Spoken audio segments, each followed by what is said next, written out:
जिल्हा परिषद आणि पंचायत समितीच्या निवडणुकांचा जोर सध्या वाढलेला आहे.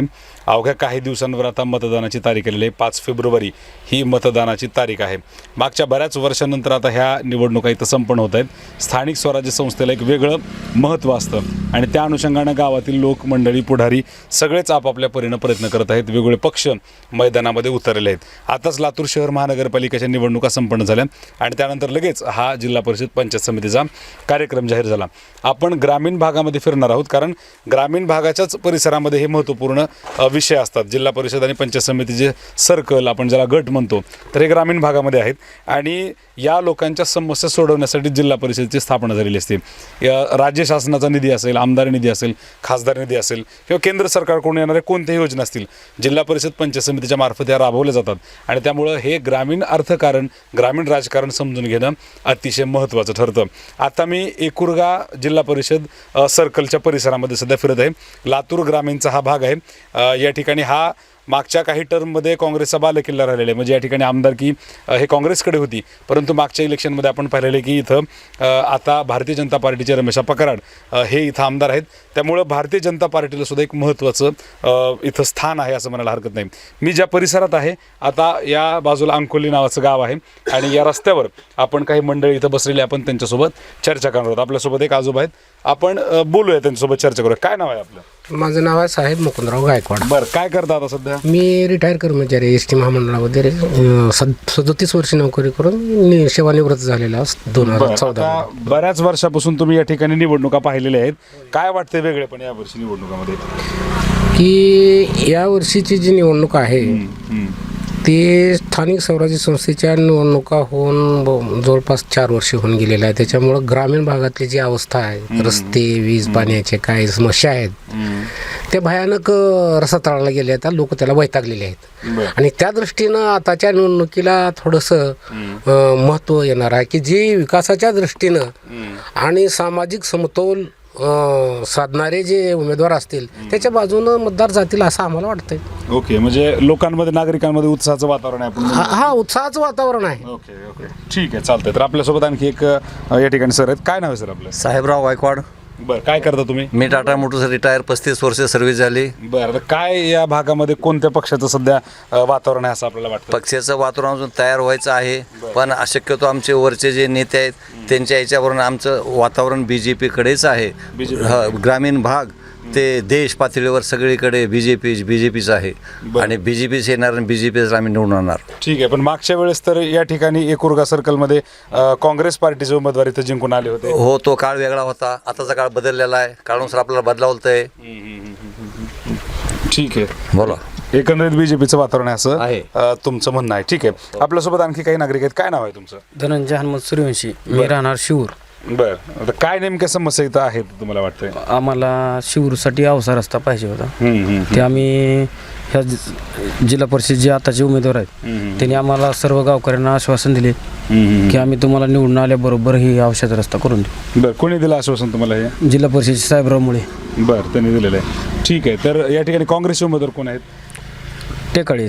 बरं, ठीक आहे. आणि सर्कल कोणतं तुमचं? हे एकुरगा सर्कल, एकुरगा आणि अंकोली पंचायत समिती अंकोली. ठीक आहे, तर या ठिकाणी रस्त्याचा प्रॉब्लेम आहे असं इथं यांनी सांगितलेलं आहे आणि येणाऱ्या काळात तो सुद्धा आम्ही पूर्ण करू असं भारतीय जनता पार्टीचे उमेदवार आहेत त्यांनी इथं त्यांना सांगितलेलं आहे. आपण चर्चा करत आहोत या ग्रामीण परिसरामध्ये आणि लोकांच्या समस्या समजून घेत आहोत. आपल्यासोबत आणखी एक नागरिक आहेत. काय नाव आहे सर आपलं? समाधान लक्ष्मण आडगळे. बरं, आता सध्या या ठिकाणी भारतीय जनता पार्टीचे ग्रामीणमध्ये आमदार आहेत आणि इथं वातावरण सुद्धा भारतीय जनता पार्टीचे असं एक जणांनी आपल्याला सांगितलंय. काय नेमकी कारण आहेत असं वाटतं तुम्हाला? कारण जे भ्रष्टाचार होता तो भ्रष्टाचार कमी केला. बरं, BJP सरकारनं भ्रष्टाचार कमी केला आणि गोरगरिबाचा जो अन्न आहे ते फुकट दिलं. लाडक्या बहिणीने तिने आणली, योजना आणली आणि मागल त्याला घर, मागल त्याला विहीर, जल जीवनचे कामं बरेचसे, म्हणजे घर नळ योजना केली. मोदीचे बरेचसे काम असल्यामुळं आमच्या ग्रामीण भागामध्ये रमेश अप्पाला निवडून दिले, मग ते आमदार केलं. बरं, मग आता यावेळेस काय वाटतं या एकुरगा सर्कलमध्ये? आता ह्या वेळेस पण असंच आम्हाला 2019ला असा झपका बसलेला. मागच्या वेळेस धीरज देशमुख जिल्हा परिषद सदस्य म्हणून ते निवडून गेले साधारण 9 वर्ष त्यांनी परत पुन्हा आणले गाव हे ग्रामीण भागात कधी. बरं, म्हणजे जिल्हा परिषद सर्कलला होते ते. हो, अच्छा. नंतर त्याला आमदार होऊन गेले ते. कधी ते ग्रामीण भागात कधी आले नाही ते आणखी. नाही, म्हणजे ज्या एकुरगा सर्कलने त्यांना निवडून दिलं, राजकीय कारकीर्द त्यांची तिथून सुरू झाली, तर त्यांनी आमदार झाल्यानंतर तरी काही निधी वगैरे इथं काम केलं काय आणखी तर काही नाही आम्हाला दिसलं निधी नाही काय? नाही. बरं, ठीक आहे, चालतं, ओके. तर यांचं म्हणणं असं आहे की जे तत्कालीन आमदार होते त्यावेळेस त्यांनी कसल्याही पद्धतीचं इथं काम केलेलं नाही. आपल्यासोबत महाराज आहेत, बोला की थोडंसं बोला, आहे ना. आपल्यासोबत महाराज आहेत. काय नाव आहे तुमचं? बाबासाहेब शिवाजीराव माने. बरं, काय अडचण येतात या परिसरामध्ये तुम्हाला वाटतं? या परिसरात थोडे रोडच्या वगैरे अडचणी आहेत. रोडची अडचण आहे. मग आता मत मागायला कोणी आल्यावर त्यांना सांगणार आहेत का हे काम? हो, सांगणार. सांगितले कोणाला आतापर्यंत? नाही, आता इथून सांगू ना. इथून सांगणार आहेत तुम्ही. बरं, ठीक आहे. दुसरी काही समस्या? दुसरं काय नाही आता सध्या. ठीक आहे, चालतं. तर या ठिकाणी रोडचं काम आहे असं यांनी इथं आपल्याला सांगितलेलं आहे. या परिसरातील नागरिक आहेत, आपण त्यांच्यासोबत चर्चा करत आहोत. काय नाव आहे सर आपलं? संभाजी नागटिळक एकुरगा. बरं, काय करता तुम्ही? शेती करतो. शेतीच करता. बरं, मग काय वातावरण आहे आता इथं एकंदरीत राजकीय पक्षांचं जर पाहिलं आपण, दोन मुख्य लढती आपल्याला दिसतात, काँग्रेस आणि भाजप. तर कसं आहे वातावरण एकंदरीत? वातावरण सध्याच्या स्थितीला तर भाजपसाठी चांगलं पोषक वातावरण आहे.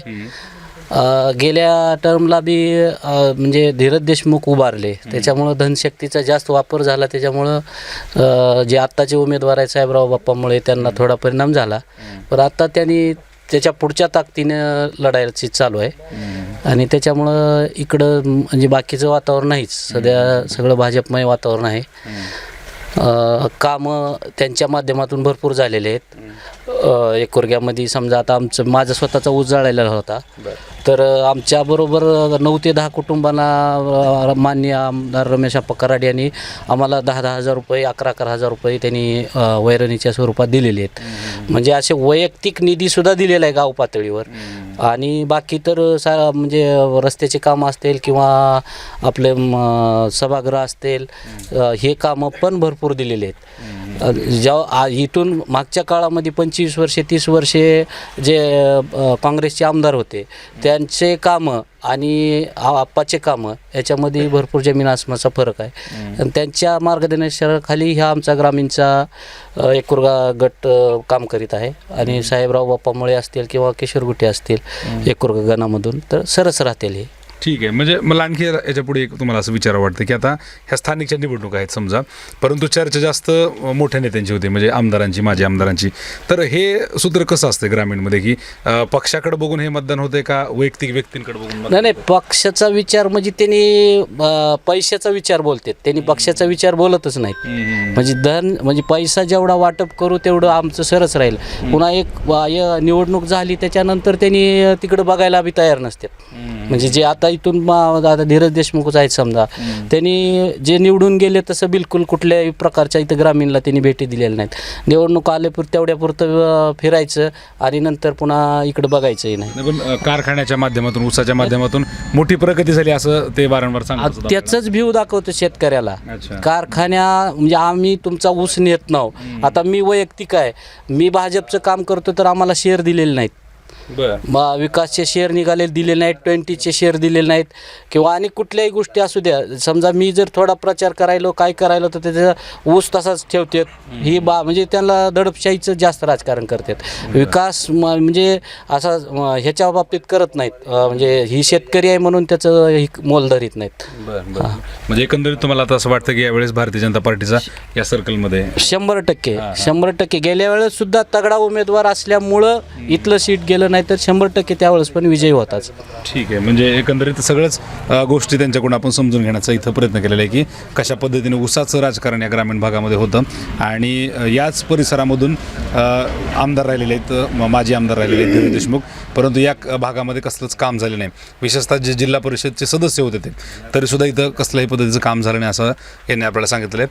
आपल्या या अपडेटची किंवा या न्यूजची सुरुवात जी आहे ते एका चांगल्या एरियातून झाली असं म्हणायला हरकत नाही, कारण हा भाग महत्त्वाचा आहे. इथं मोठ्या मोठ्या नेत्यांचं लक्ष असतं आणि चुरशीची लढत या ठिकाणी होते असं म्हणायला हरकत नाही. आपल्यासोबत जे भारतीय जनता पार्टीचे इथले अधिकृत उमेदवार आहेत ते साहेबरावजी मुळे आपल्यासोबत या ठिकाणी आहेत. ते सुद्धा मोठा प्रचार या परिसरामध्ये करत आहेत, लोकांसोबत चर्चा करत आहेत. योगायोगाने ते आपल्याला आज या ठिकाणी जात असताना अचानक दिसले. आपण त्यांच्यासोबत चर्चा करूयात. सर, काय सांगाल एकंदरीत आता कोणते विषय घेऊन तुम्ही लोकांमध्ये जातात? नमस्कार, मी साहेबराव ज्ञानोबा मुळे एकूरका जिल्हा परिषदच्या निवडणुकीच्या माध्यमातून 2026च्या निवडणुकीच्या माध्यमातून मी जिल्हा परिषदची निवडणूक लढवत आहे. आणि जिल्हा परिषदची निवडणूक लढवत असताना जे मुद्दे घेऊन जायचे आम्हाला ते सर्वसामान्य माणसाचे मुद्दे घेऊन जायचे. सर्वात महत्त्वाचं शेतकऱ्याचे मुद्दे घेऊन जायचे, युवकांचे मुद्दे घेऊन जायचे. आणि जी आमची अवस्था गेल्या 8 वर्षात झालेली आहे, ती अवस्था आमची जी बिकट झालेली आहे ती अवस्था दुरुस्त करण्यासाठी आम्ही सर्वसामान्य माणसाचे प्रश्न सोडवण्यासाठी रस्ते असतील, पाणी असेल, घरकुल असतील, गोटे असतील, जी सुविधा आहेत शेतकऱ्याबद्दल ती सुविधा आम्हाला आमच्या सर्कलमधल्या शेतकऱ्यांना, गोरगरिबांना पोच करण्यासाठी मी सर्वसामान्याचा उमेदवार म्हणून जनतेसमोर जात आहे. ठीक आहे. तर तुम्ही हे महत्त्वपूर्ण विषय घेऊन तुम्ही जात आहेत. मी असं पण ऐकलं होतं की संजय गांधी निराधार योजनेच्या संदर्भात आपण मोठं काम केलेलं आहे. तर काय नेमके कशा पद्धतीचे काम झाले होते त्यामध्ये? 2017च्या निवडणुकीमध्ये जिल्हा परिषदेच्या निवडणुकीमध्ये माझा पराभव झाला होता. कारण की धनशक्ती विरुद्ध जनशक्तीचं इलेक्शन झालेलं होतं. आणि आता पण तीच वेळ आहे. सर्वसामान्य जनतेनं आता हे उमेदवार आमचा आहे म्हणून ही निवडणूक हातात घेतलेली आहे पहिली गोष्ट. आणि ज्यावेळेस मला 2017मध्ये पराभव झाला, माननीय रमेश कराड साहेबांनी माझ्यावर संजय गांधी निराधार योजनेचे अध्यक्ष म्हणून जिम्मेदारी दिली. जिम्मेदारी दिल्याच्यानंतर मी लातूर ग्रामीणच्या सर्वसामान्य जनतेला न्याय भेटावा म्हणून 14,700 लोकांच्या पगारी केल्या. आणि त्यातल्या त्यात एकूरका सर्कलमधील 4,300 लोकांना मी न्याय देण्याचा प्रयत्न केला. आणि तेच आज जवळपास 96 महिने झालं एका व्यक्तीला 96,000 रुपयेपर्यंतचा लाभ मी शासनाच्या माध्यमातून त्यांना पोच करण्याचं काम केलं. एक या आईचा लेकरू म्हणून काहीतरी उतराई म्हणून. कारण मी धीरज देशमुखच्या विरोधात ज्यावेळेस लढायला लढलो त्यावेळेस माझी तेवढी म्हणजे ताकद नव्हती. पण सर्वसामान्य जनतेनं जी मला ताकद दिली त्याची काहीतरी उतराई म्हणून मी लोकांपर्यंत पोचू शकलो. आणि दुसरी गोष्ट म्हणजे 2.5 वर्ष काम केल्याच्यानंतर मला भारतीय जनता पार्टीने किसान मोर्चाचा जिल्हाध्यक्ष केलं. आणि किसान मोर्चाचा जिल्हाध्यक्ष केल्याच्यानंतर आम्ही मांजरा कारखान्यावर लोकांच्या ऊसाची 65 कपात केली आणि भाव कमी दिला, FRP दिली नव्हती. आंदोलन केलं मांजरा कारखान्यावर. आणि त्या आंदोलनाच्या माध्यमातून आम्ही शेतकऱ्याला 109 रुपये 53 पैसे देऊ शकलो. आंदोलनाचा पराभव, आंदोलनाचा फटका म्हणून साहेबांनी मांजरा कारखान्याच्या 109 रुपये 53 पैसे शेतकऱ्याला पोच केले. 8,35,000 गाळप झाला असताना 8.5 कोटी शेतकऱ्यांना माझ्या भेटले. त्याचा एक आनंद आहे आमच्या ह्याला कार्याला. ओके. म्हणजे एकंदरीत या ठिकाणी शेतकऱ्यांच्या विविध समस्यासाठी आणि संजय गांधी निराधार योजनेच्या लाभार्थ्यांसाठी त्यांनी मोठं इथं काम केलेलं आहे. शेवटचा प्रश्न मी तुम्हाला या माध्यमातून असं विचारतो की आता साधारण 1 वर्ष होऊन गेले ग्रामीणमध्ये रमेश कराड या ठिकाणी आमदार म्हणून निवडून आलेले आहेत. तर ते आमदार झाल्याच्या नंतर इथं कशा पद्धतीची कामं झाली?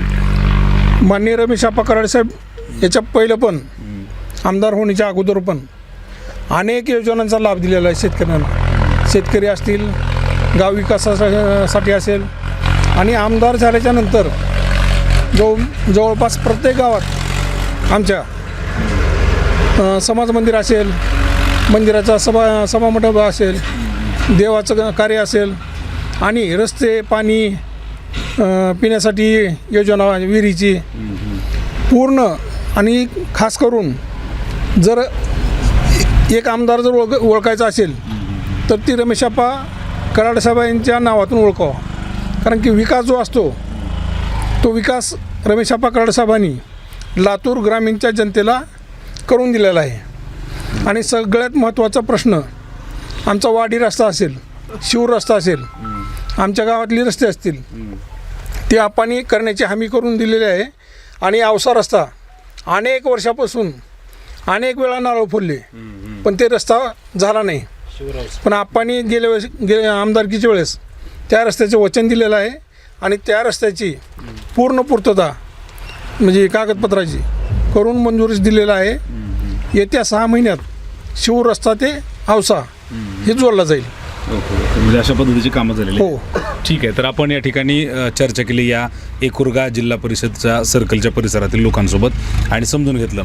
योगायोगाने आपल्याला या ठिकाणी विविध गावचे लोक इथं भेटली आणि त्यांनी त्यांच्या समस्या असतील किंवा येणाऱ्या काळातील उमेदवाराच्या संदर्भात त्यांच्या अपेक्षा असतील हे सगळं आपल्याला बोलून दाखवलं.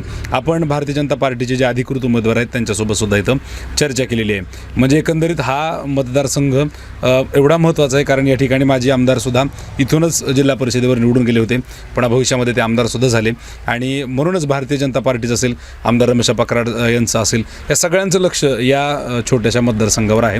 लातूरच्या बाजूलाच असलेलं हे महत्त्वपूर्ण सर्कल आहे आणि याचा परिणाम सगळ्या लातूर ग्रामीणमध्ये होतो असं म्हणायला सुद्धा हरकत नाही. तुम्ही पाहताय महाराष्ट्र जीवन न्यूजचे विशेष अपडेट. या परिसरात राहत असाल आणि या सगळ्याबद्दल तुम्हाला काय वाटतं हे कमेंट करून कळवा. तुमच्याही काही समस्या असतील, तुमच्या मनामध्ये काही प्रश्न असतील तर ते सुद्धा कमेंट करून सांगायला विसरू नका. व्हिडिओ जर्नलिस्ट आणि माझे सहकारी आदित्य यांच्यासोबत मी व्यंकटेश नरसिंगे, महाराष्ट्र जीवन न्यूजसाठी अंकोली, लातूर.